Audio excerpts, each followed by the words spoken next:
And if COVID wasn't enough, there's the other storm on the horizon, Brexit. Yes. And obviously that's been a narrative it's been here for far too long, and it seems to be going on forever. But there is definitely an end in sight. Is that having any impact at the moment? I think prior to COVID, most companies we were talking to were somewhat ready. A lot of, I think actually, looking at the analysis, about 40% of our business actually in 2019 was because of Brexit preparation. So a lot of UK-based organisations were coming to Ireland because we're native English speakers, because we're in the Eurozone, and they were literally using our location as a method for them to look at different markets.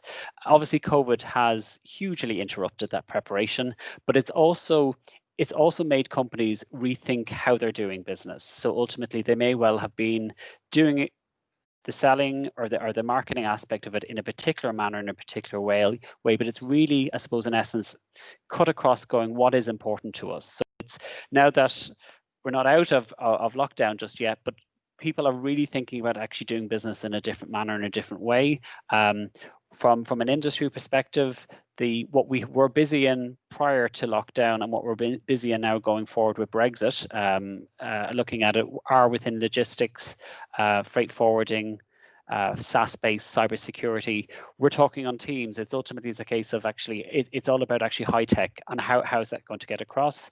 Actually, within supply chain, it's looking at the type of systems that are going to ensure that you and I, when we get a delivery, knock on a door in the next 20 minutes of whatever's going to be delivered, is actually coming on time, that we can track it. It's about companies thinking completely differently. So COVID, I suppose, in essence, has helped bolster and push what's going on with Brexit, but not everybody's done and ready with it yet. But a lot of preparation was done prior to COVID, and COVID has helped the strategies push through.